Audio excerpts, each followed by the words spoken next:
So hey everybody, welcome to today's webinar, EVs Without Infrastructure, Fast Charging Hubs for Fleets. This is in partnership with ACT News and NextEra Mobility. My name is Kent Karan and I'm the Director of ePorts at NextEra Mobility. I'll be your host and moderator today as we learn about ePorts, which are NextEra's new fast charging hubs to help fleets fast track their EV deployments without having to invest in infrastructure. During this 1-hour webinar, we'll be discussing some of the hurdles you might face in deploying on-site infrastructure, as well as how we're addressing those challenges through off-site ePorts. So we have some great content for you today during the webinar. You'll be hearing from myself, Kent Karan. So I'm the Director of ePorts at NextEra Mobility. And I've been leading the development and commercialization of NextEra's ePorts. And I've been in NextEra Mobility for 3 years, helping to launch our mobility infrastructure business. I have a prior background in clean infrastructure development and finance. With me today, we've got Rob Rizzo. So I didn't even know this was possible before meeting Rob, but Rob has 20 years of experience in EV infrastructure deployment. And I think during the first part of this discussion, he's going to talk about some of the war stories, things to avoid, things to do when it comes to achieving on-site infrastructure for electric vehicles. And those include utility interactions, what to look for and do for site due diligence, and then how to think about selecting the right mix and type of electric vehicle equipment. So he's going to cover the on-site piece of, it's a little bit of misleading title here because his discussion is going to be EVs with infrastructure, and then mine is going to be, well, if you don't want to do all that, or you don't have 20 years of experience like Rob, what are the options for the off-site solutions? And that's what I'm going to be talking about in the second part, which is a non-infrastructure solution where we have ePorts, which are off-site hubs for plug-and-play charging, where you don't need to have your own EV infrastructure. So let's get started. So wanted to first introduce who the company that you're listening to today is. NextEra Energy is one of the bigger companies that a lot of people actually haven't heard of, but we're a Fortune 200 company.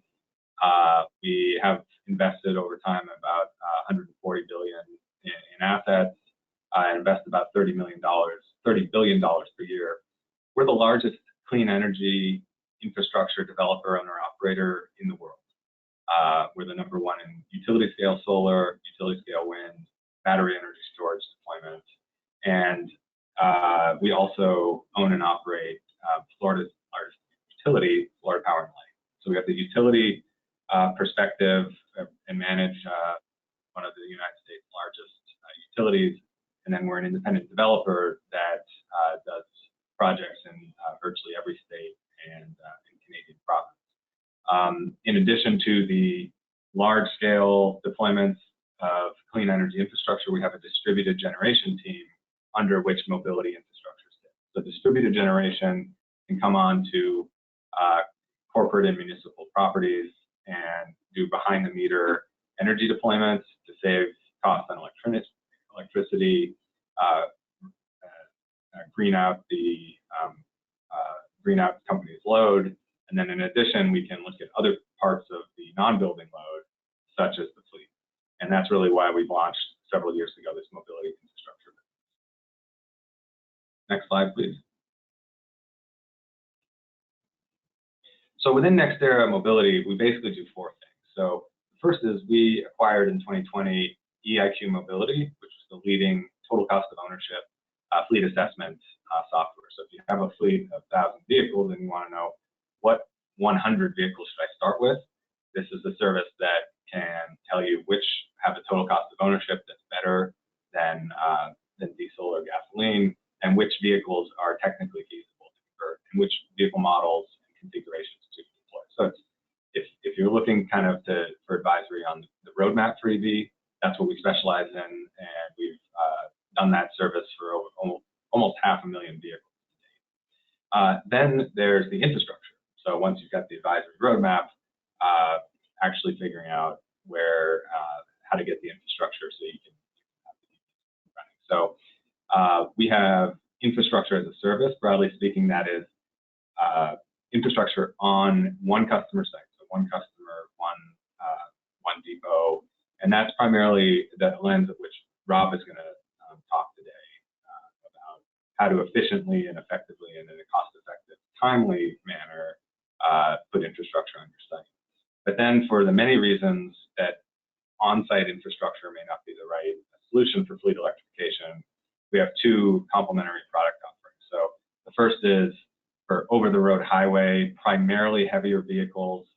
We have a joint venture with Daimler Trucks North America and BlackRock, which is a Green Lane joint venture. That is a $650 million commitment to do over-the-road highway charging across the country. Now, ePorts, which is what I lead and what I'm going to talk to you about, is off-site charging for multiple fleets, but more in denser settings within cities. So in clusters of distribution and industrial areas where there's a high concentration of commercial vehicles, that's where ePort's going to come in. And so the combination of these three offerings should mean that depending on what your fleet needs are, we've got one or another solution. We'll go into more detail. Go ahead, please. So go ahead, Rob. Great, awesome. Thanks, Kent. Appreciate it. And thanks, everybody. Great being here, talking about ePorts. Really excited to kind of dive into what we're doing and just kind of talk about challenges and stuff. So Kent told you who we are. And what I'm going to kind of go through is kind of why customers are choosing ePorts and what are the lessons learned. We've been working on ePorts for several years now. I'm on the ePort team, and it's been a really great, fun project so far. But most importantly, I'm on the C&I team also, our commercial and industrial type sales projects.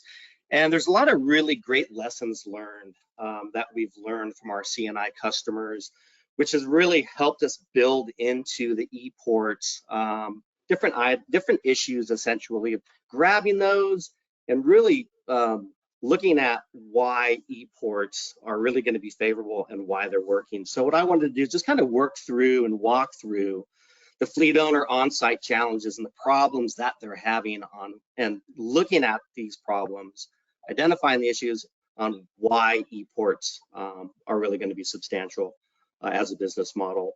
So first and foremost, the ownership of property. There's a lot of customers out there and fleet operators that don't own their property and they lease them. Sometimes they have a 10-year lease or they have a longer lease. But oftentimes we're looking at leases that are 10 years and they're 7 years into the lease. They've got 3 years left and they're thinking, gosh, do I make an investment to come into putting electrification here or not? So there's some really real decisions to make. Is it really worth it? And one of those big decisions are moving into the size of the lot also. And part of the size of the property is also a big decision if they're going to maybe renew that lease.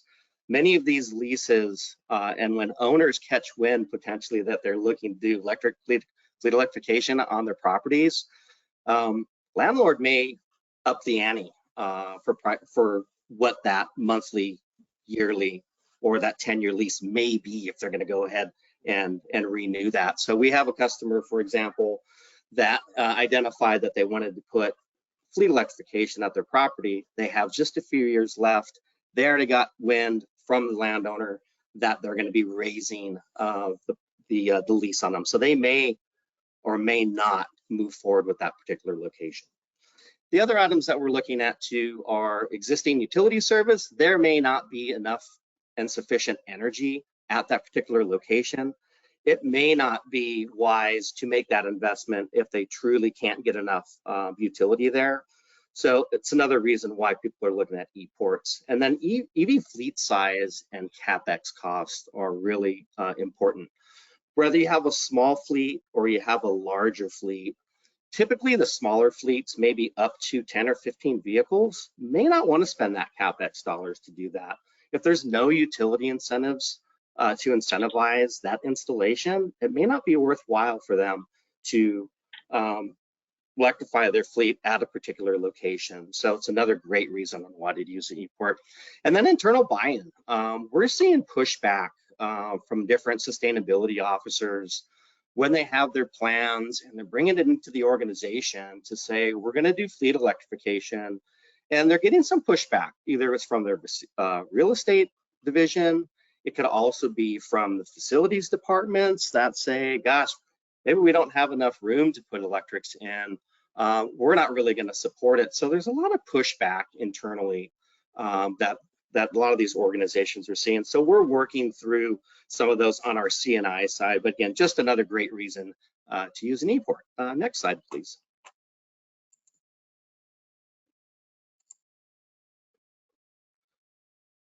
And then some of the other issues that we're seeing is site security, really depending on where it is, what part of the country it is, what part of the city it is. Some of these large industrial locations that there's a lot of trucking going on, sometimes they're not the best site from a site security aspect. We love behind the fence charging for fleet applications, but many of these fleet applications don't actually have that. So to be able to put chargers out in the middle of a parking lot that potentially is not secured may not be a viable solution for a fleet.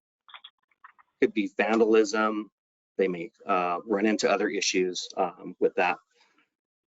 Then also there may be some locations that just are not particularly zoned. We're running into some zoning issues with our C&I folks that they've had a piece of property for 30 years, but they can't go ahead and rezone it for the amount of trucks that they want to park, that they have to be a certain amount of feet from the street to perform and install their fleet electrification. So it's another great reason why to use an ePort. We're also looking at seasonality and flex fleet. So we've got a number of clients that expand around the holidays, for example, and bring more trucks in. And we're working with rental companies that bring more vehicles in specific cities when there's either big events, holidays. So it's another great reason to subscribe to ePorts, because it allows those extra vehicles to come in. You may have 30% more vehicles come in at a particular location. And if you don't have the space for it, it's a great opportunity to use ePort.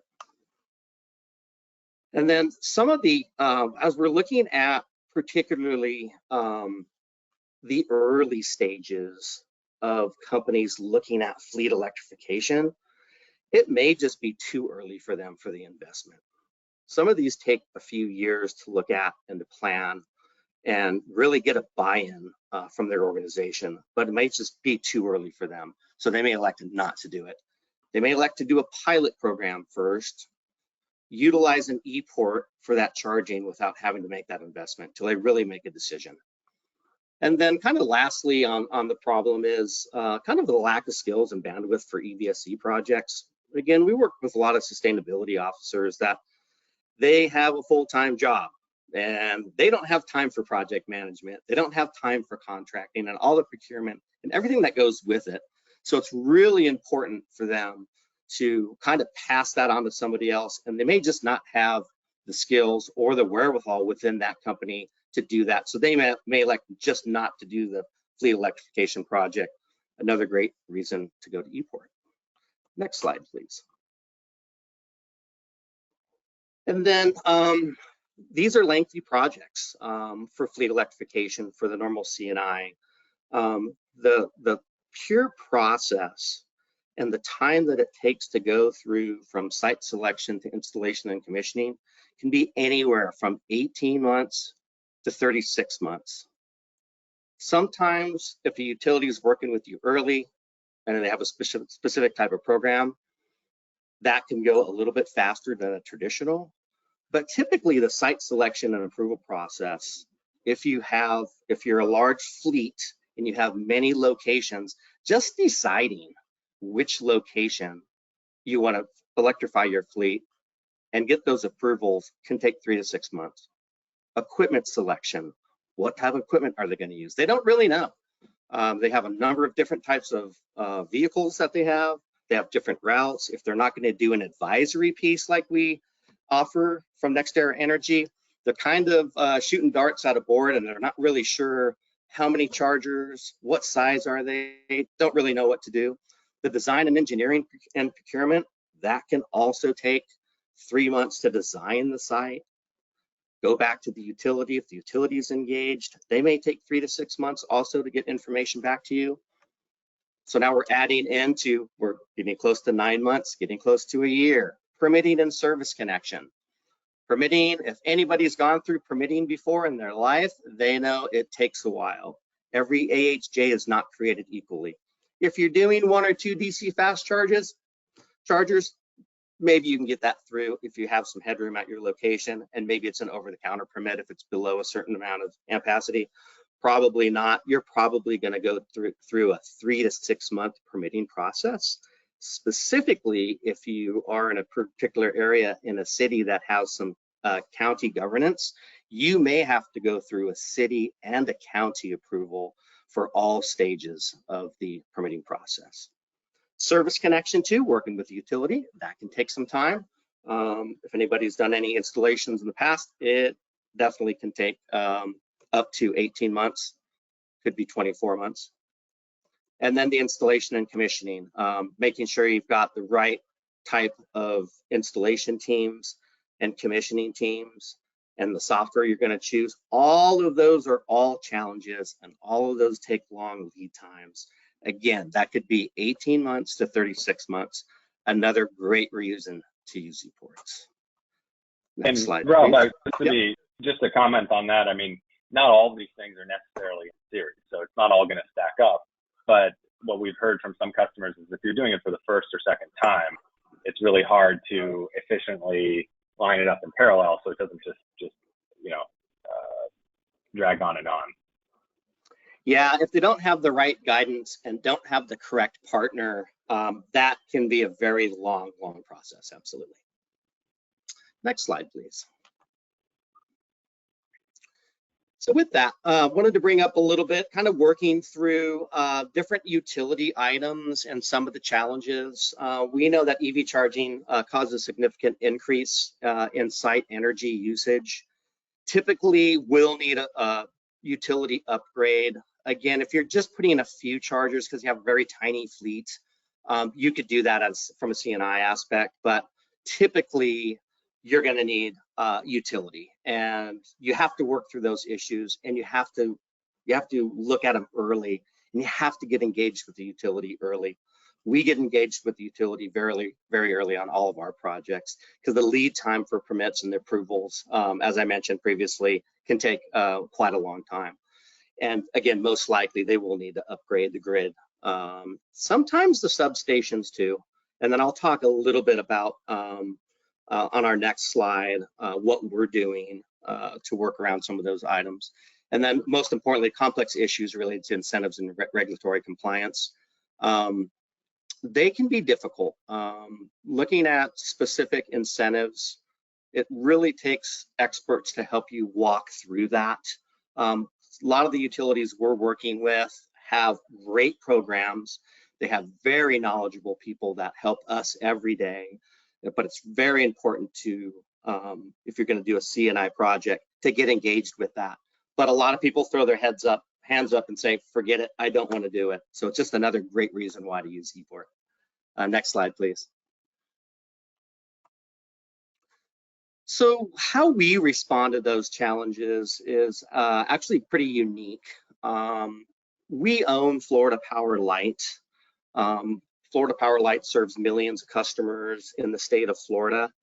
With that, we take our best practices that we've learned being a utility and being able to work with customers. Most importantly, taking that knowledge and having dedicated utility specialists.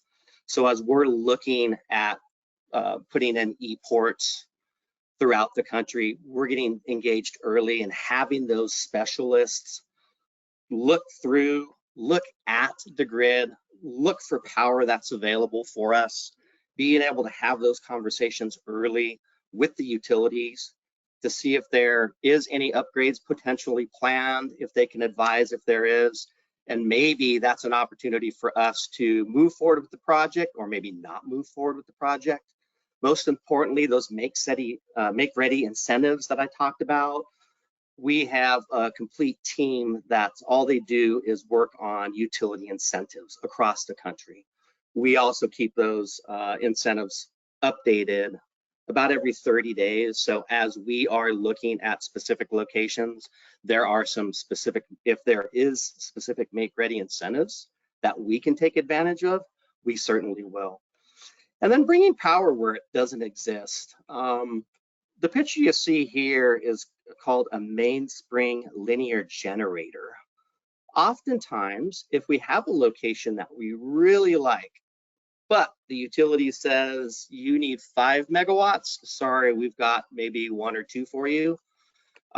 We can get creative, and if we have specifically space, then we will look at bringing in alternative energy. And this mainspring linear generator is a great bridge for us. We're actually, Kent will describe where we're going to be, but one of our locations that we're going to have in Northern California has that very issue where we have a lack of power. We'll be bringing in about 1.2 megs of this type of product to be able to bridge the gap from when the utility will be able to bring us more power. It allows us to get in there quickly. We don't have to wait for the utility for that interconnection.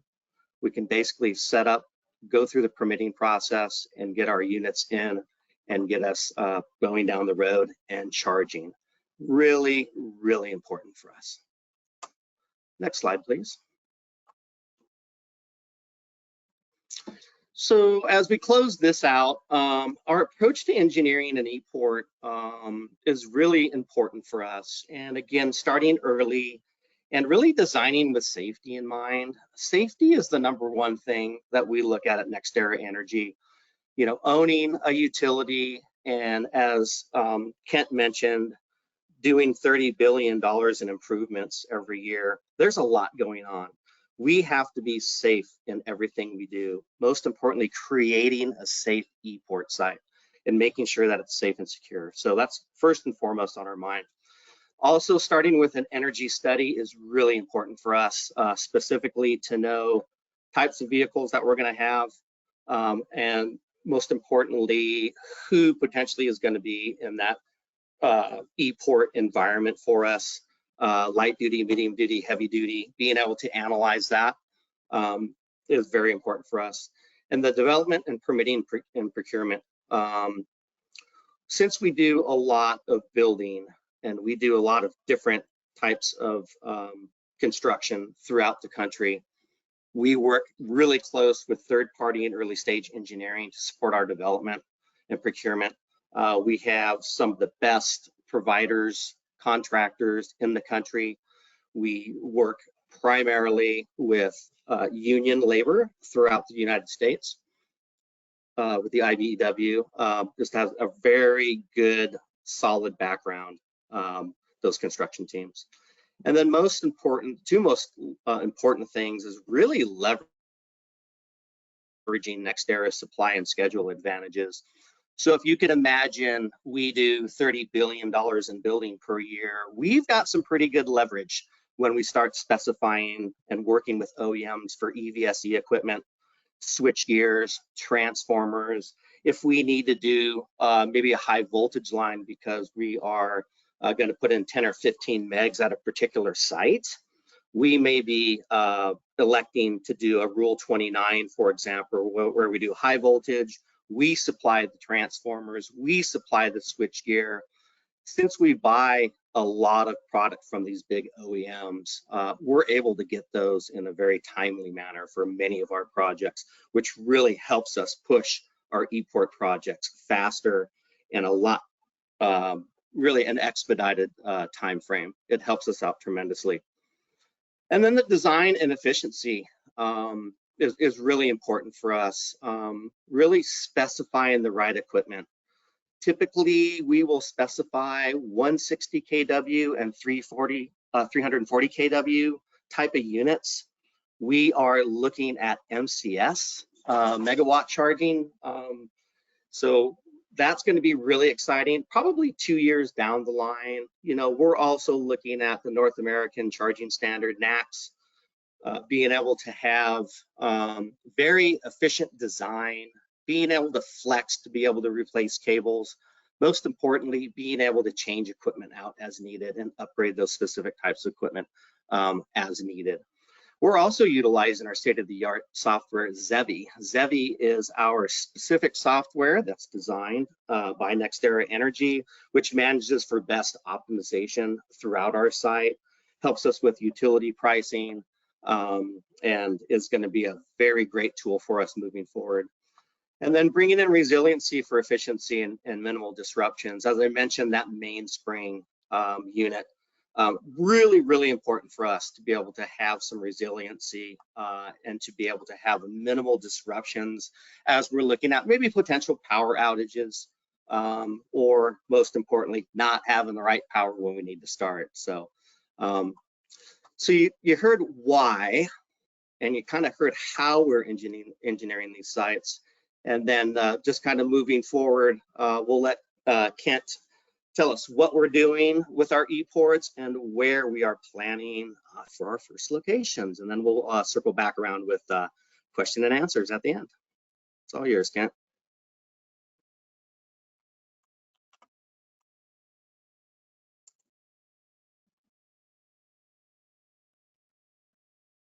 May have lost audio there, Kent. Yeah, there we are. So one of the things that's excited about working in this field is that while there are people like Rob who've been at it a long time and made a lot of headway, the conversion of commercial electric vehicles is still in its infancy. I think it's less than 1 out of 200 commercial vehicles is an EV right now.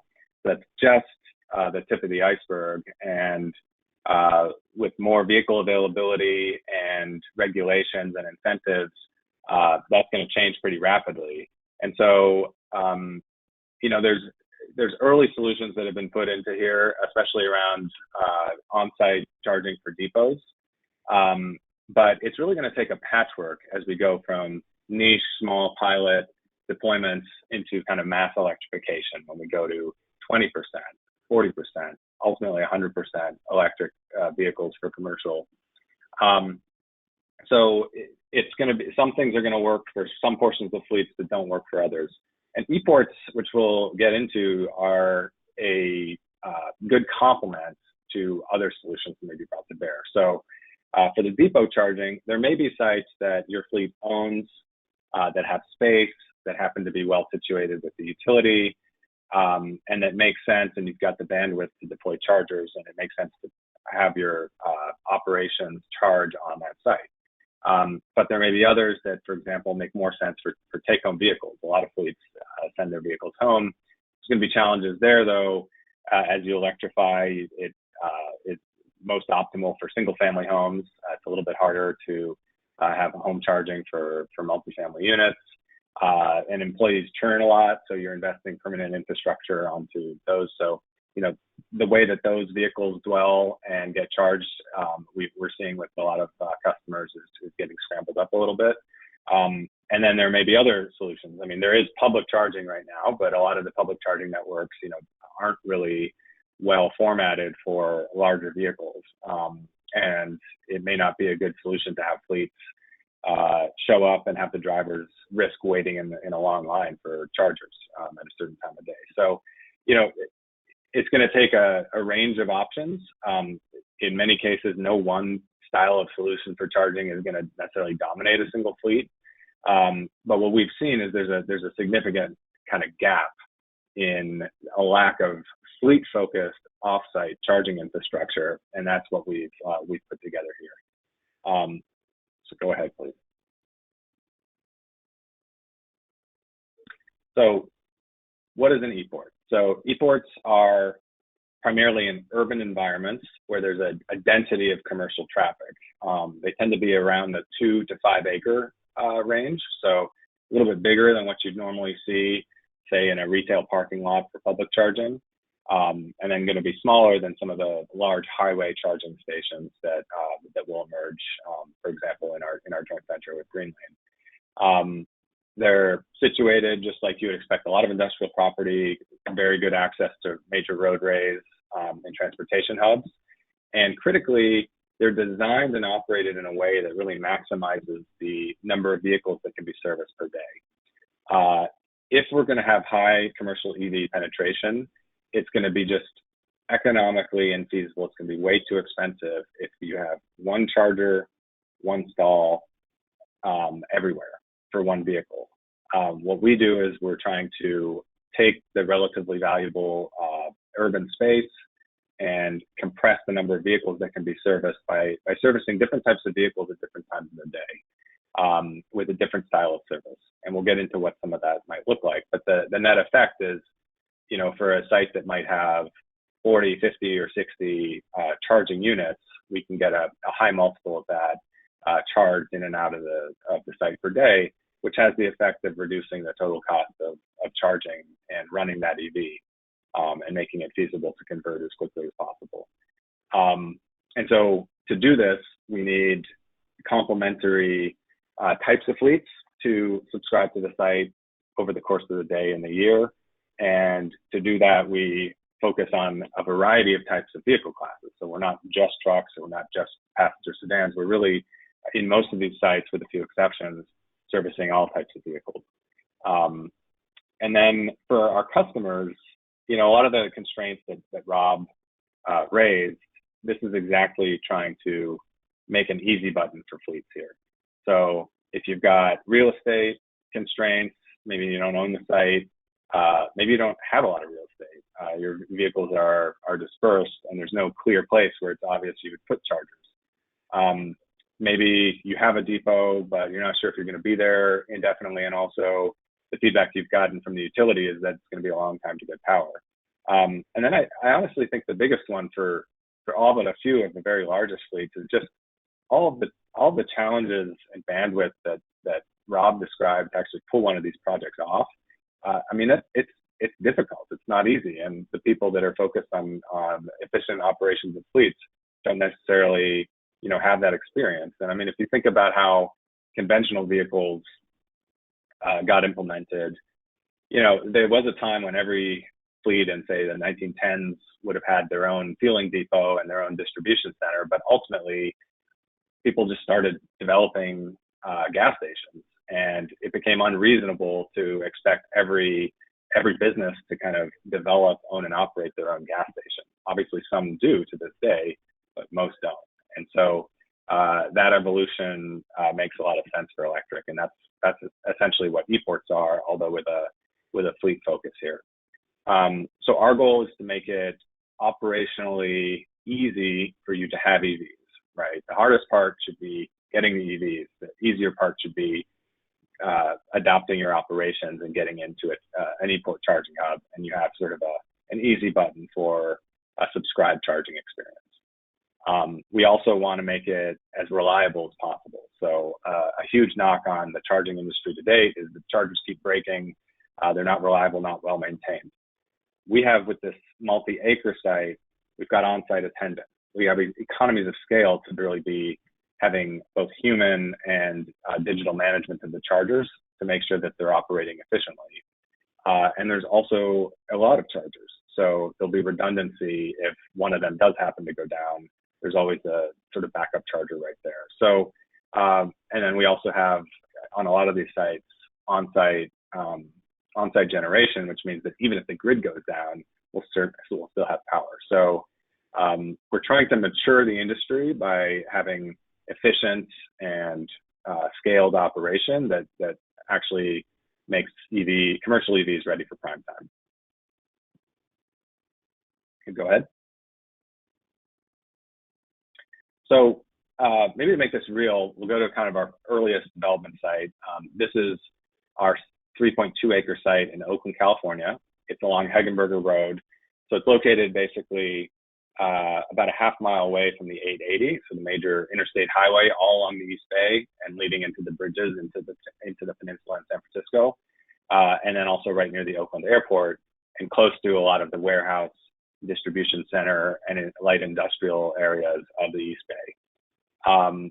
And what you're seeing here, there are multiple types of stalls and different types of charging solutions represented here. So the blue, the light blue are light duty stalls. A lot of the vehicles are going to be sedans, pickup trucks, light service vehicles. Then you get into the purple areas, which are going to be able to accommodate medium duty vehicles, the delivery vans, box trucks, and the like. And then we've also got, in the pink, we have pull-through trucking lanes for tractors and trailers. And these are going to get used in different ways. So the tractor trailers are going to be open 24/7. Those are going to be pull-through superchargers to charge those kind of vehicles. The medium duty stalls, some of them will be used basically to dwell vehicles overnight that get an overnight park and charge. Others will be used 24/7 to basically have reserved stalls for medium duty vehicles where those fleet vehicles can come in, get a fast charge, and be on their way. Likewise with the light duty vehicles. A lot of those light stalls aren't charged. They're there to accommodate a large number of vehicles overnight. So, but then others are going to be having reserved blocks of time for a guaranteed fast charge. So we're accommodating kind of what the market needs. A lot of vehicles need a place to park overnight, and that makes sense to charge them at that time. Other vehicles need a time either 24/7 or during the day to come in and get a fast charge when the vehicles are on a shift. And by accommodating a mix of that, we can use this asset as efficiently as possible and make it economically viable for our customers who use it. The other thing I'll point out here is, at the front of the site, there'll be an amenity building. So drivers come in, it's a secure site. There's perimeter security. There's cameras that will track the vehicle. So if there's any damage for whatever reason, that can be adjudicated. And then there's a place in the amenity building to for the drivers to have a lounge, use a clean bathroom, and have snacks and Wi-Fi. Then in the middle strip, you'll see there's those rectangular units. Those are our mainspring power units, which are linear generator, so non-combustion use of fuel, which means that on this site, we're able to actually start the operations well before the grid would be able to deliver a significant amount of power.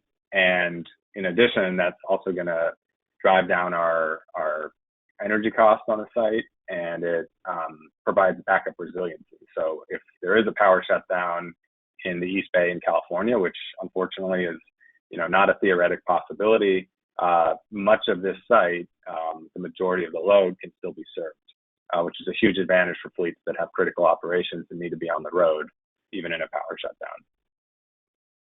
Go ahead, please.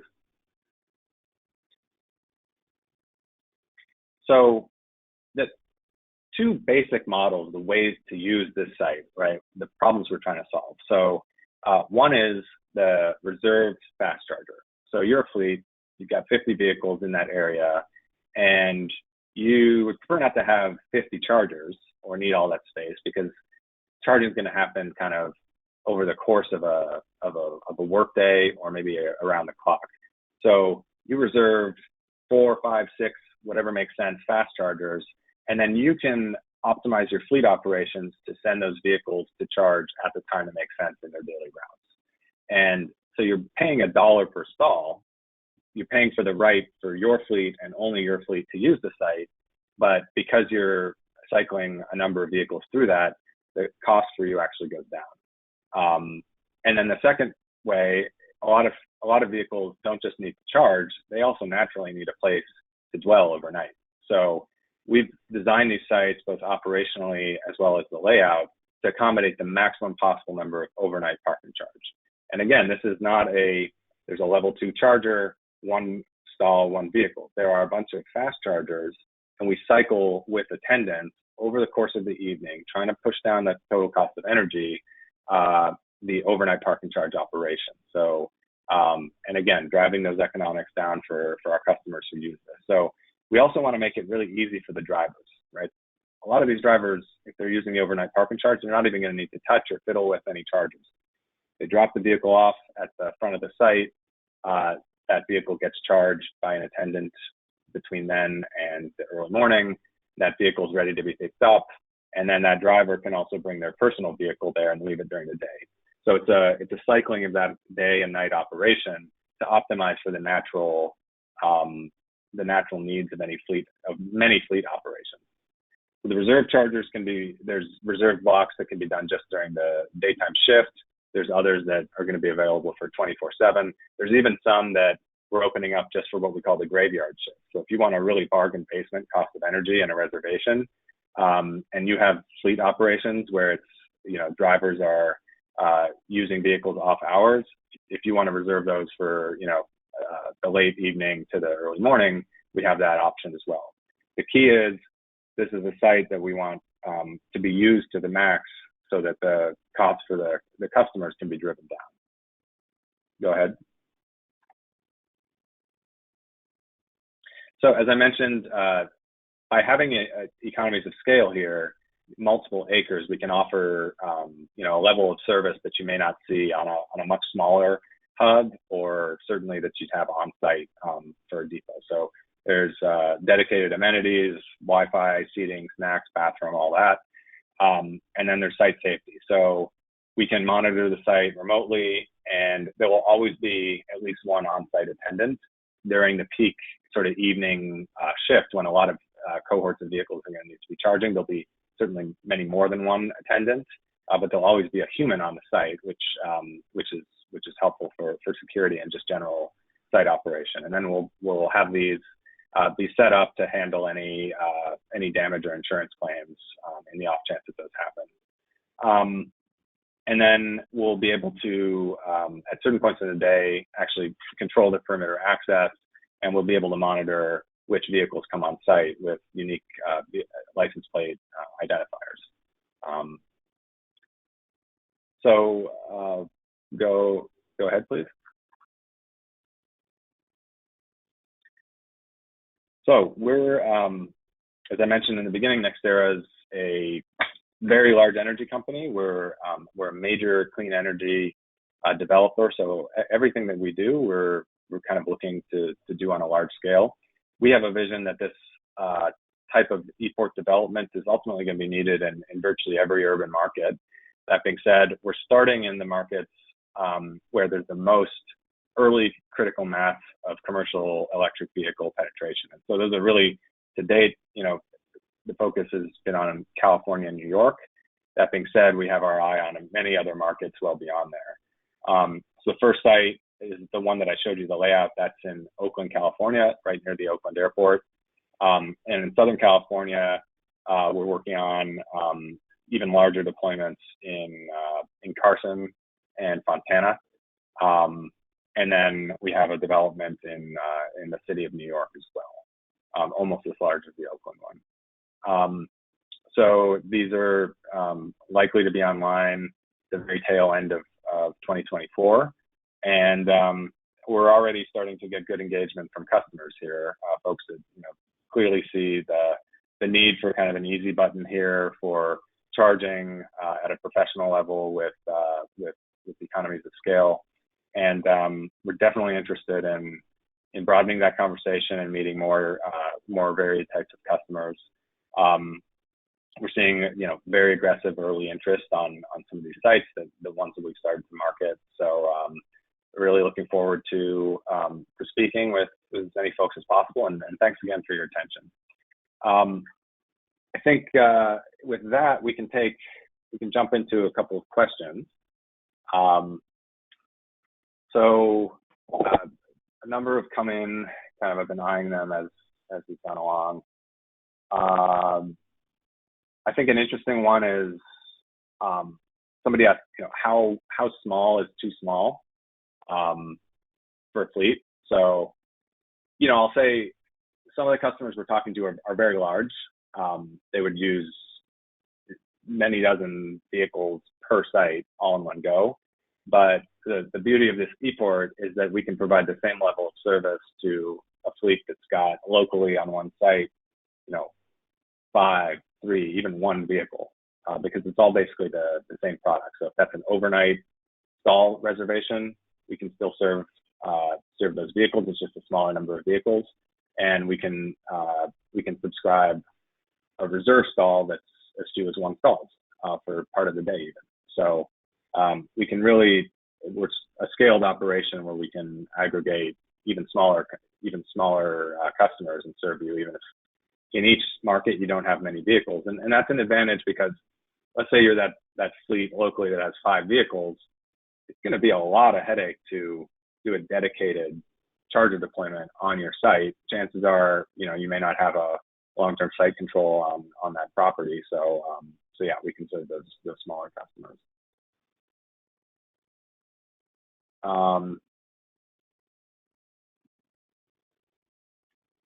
So there were a couple of questions that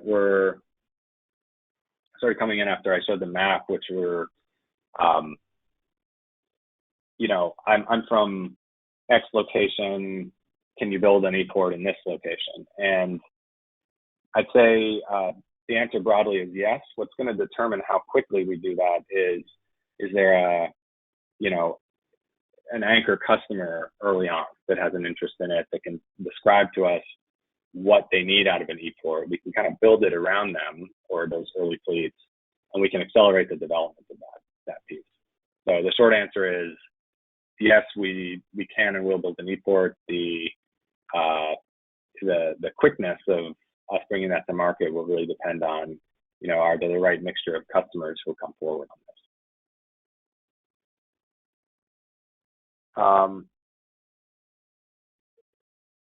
Rob, jump in here with see any questions that you want to address here. Sure. Yeah, we've got a couple of questions that came in. One of them was, what will the power level of the chargers for heavy duty trucks be? I think I covered that. Typically, it's 150 to 1,000 kW megawatt. For our e-ports, we're traditionally doing about 350. Really depends what the use case is. And how much energy do we really need to push through? We will move to MCS eventually for the high power, but as the technology matures, we'll look at that. And then also, will e-ports be available for municipalities and government fleets? That's a yes. Also heard, what is the underlying technology behind NextEra's chargers, and how do we know they will work over time as intended? Warranties are one thing, but uptime is king. So we are brand agnostic. We don't manufacture chargers. We utilize OEM's products. We partner with the best-in-class technologies that are out there. As mentioned, we've got pretty big buying power, so we work with the best, have the best. Most importantly, our Zevi software will be the operating software. So that's how we know the technology that's embedded into the chargers from a software aspect meets our requirements and everything that we need to do. And then one other question came in, will the e-ports feature the NACT, CCS, or both standards? And how can deployment of the adapters be best managed within the industry? Yeah, so we are flexing for that. We obviously will put the CCS in first. As NACT come in to play, the technology that we have chosen, it's simply a cable change out for us in the dispenser. So we can go ahead and replace those cables on those dispensers as necessary, as the supporting product that we have is the underlying theme of adaptability. Great. Kent? Let me roll through a couple more that came in. So do we have any level 3 charger hubs in the Bay Area and Austin, Seattle? So the site that I showed you was in the Bay Area. That's in Oakland near the airport. Those are level 3 chargers that you saw. So yes, Austin, Seattle is absolutely on the roadmap. We're trying to find the right mix of customers there, but have an optimistic view of those markets. Offer comfort service for drivers on site. Yeah, these will be sort of high spec lounge areas. They're meant to make the drivers comfortable. If they have to sit to wait for the vehicle charge, there'll be sort of minor food amenities, and there'll be a driver's lounge. There'll be fast Wi-Fi, multiple restrooms, and where the weather makes sense, we'll have a sort of an outdoor bench and seating area. Can it be used for transit buses? Yes, but transit buses, most kinds of transit buses are a little longer than our typical medium duty stalls. And so if transit's of interest, we'd want to talk to you early in the development process of the e-port so that we make sure we accommodate those kind of form factors.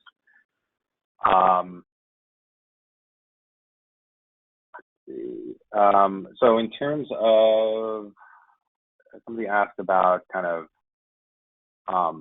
what the charger service level is. So we don't necessarily define the service level on the 95, 97 like you commonly see in the charger deployment model, because we have redundancy in the chargers on site. So if a charger goes down while we're fixing it, there's a redundant replacement that can be lent out. So really, the kind of service level ought to be about 100 around the clock. Then in addition, we don't just look at it like what's the service level for the chargers working. It's also, we're in a lot of markets where, especially the Bay Area, where the power may not be fully reliable all the time, and there's risk of outages. So for that, in some of these sites, we have on-site generation for a great deal of the load, and we can have backup power for that piece.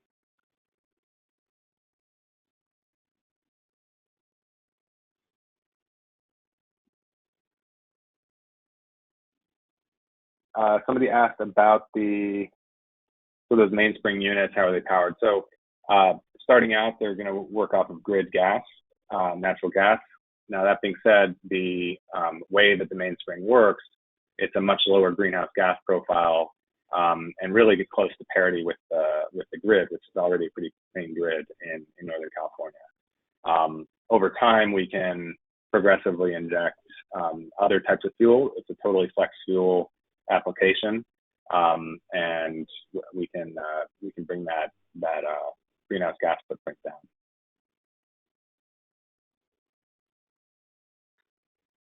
Yeah, so somebody was asking about personal vehicles. So really two models. So one is the reserved fast charging stall. So in that case, a driver's in their EV, they come onto site, they come to a fast charger, they can take 5 or 10 minutes or 15, however long it takes for them to charge that vehicle, use the restroom, but they don't really need to bring their personal vehicle on site. They get back in their EV, they drive away. Really, where the personal vehicles come in is for the overnight park and charge. So at the end of the shift, the driver brings the EV onto the site, they go to another part of the lot where their personal vehicle is, drive the personal vehicle home. In the morning, they bring their personal vehicle on site, and then they drive away the electric vehicle. So it's a sort of, you got a nighttime, a high number of EVs, then daytime, you got a high number of personal vehicles.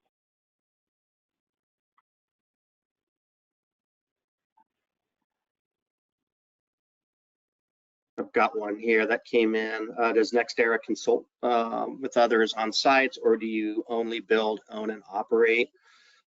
Primarily on these e-ports, we are building and operating them. We do consult on our C&I side of the business, but primarily are looking at charging as a service for that offering. And yeah, someone asked about the Zevi platform. So we have developed that. We are using it. You can go to our website to get a little bit more information on Zevi, and then look for future webinars. We'll be talking specifically about software and our Zevi platform. And then someone had mentioned, oh, go right ahead, Kent. Yeah, I mean, when you say consult on other sites, if if the intent of that question was on a site that's owned and operated for one fleet on their property, that's actually a lot of what we do for the on-site infrastructure as a service.